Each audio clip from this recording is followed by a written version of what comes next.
Live from 14 WFIE, this is Education Matters. Hello, everyone, and welcome to Education Matters. I'm Jennifer Cahill. And I'm Vince Bertram. On our show today, we're talking about the impact a positive adult can make in the life of a child. We'll bring you great discussions with Bill Stanjakavich of the Indiana Youth Institute in Indianapolis and Lynn Miller-Peace, the Executive Director of Leadership Evansville.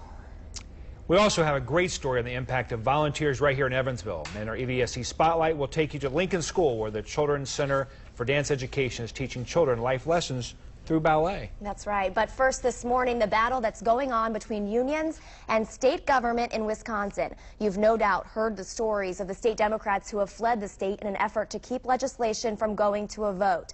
This is video out of Madison where unions have flooded the state Capitol building.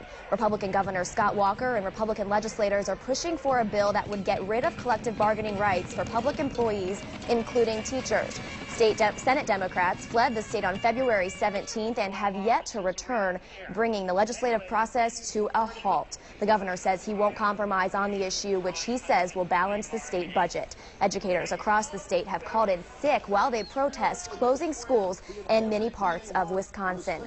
And in Indiana, a similar situation is brewing as we speak, as protesters are flooding the state capitol. House Democrats fled to Illinois yesterday to keep right-to-work legislation from moving forward in the Indiana House. The bill would make it illegal to require workers to join and pay union dues. In the Senate, lawmakers passed two education reform bills, one of which would restrict teacher union bargaining only to wages and basic benefits. Supporters say current union contracts block school districts from shedding ineffective teachers. Opponents, including many teachers, say this bill is an attack on teachers and doesn't protect them based on years of experience. Now, this is quite the heavy topic here this morning. So what are your feelings on all of this going on in the state and in Wisconsin? Well, we're also facing unprecedented times, and our economy and education, our global competitiveness, all the work we're doing across this country. And there are some very tough issues in front of the General Assembly and now in Indiana, but across the country.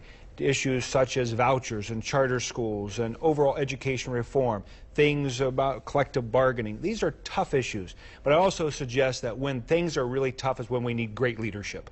And we need people to step up and not flee our state. We need people to coming together, collaborating in meaningful ways to advance these agenda items forward. And there's going to be compromise along the way, but we need leadership and we need it now. Well, real quickly, this piece about the teacher union bargaining contracts. Teachers in Evansville, should they be worried?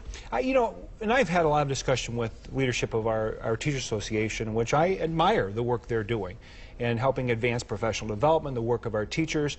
And we collaborate in meaningful ways. We have meaningful discussions. We're going to meet today and talk about a number of issues.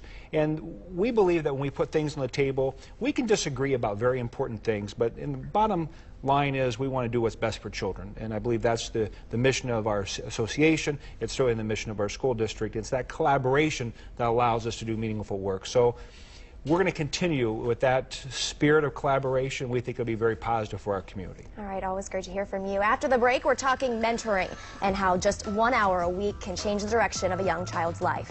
We'll be joined by the Executive Director of the Indiana Youth Institute coming up.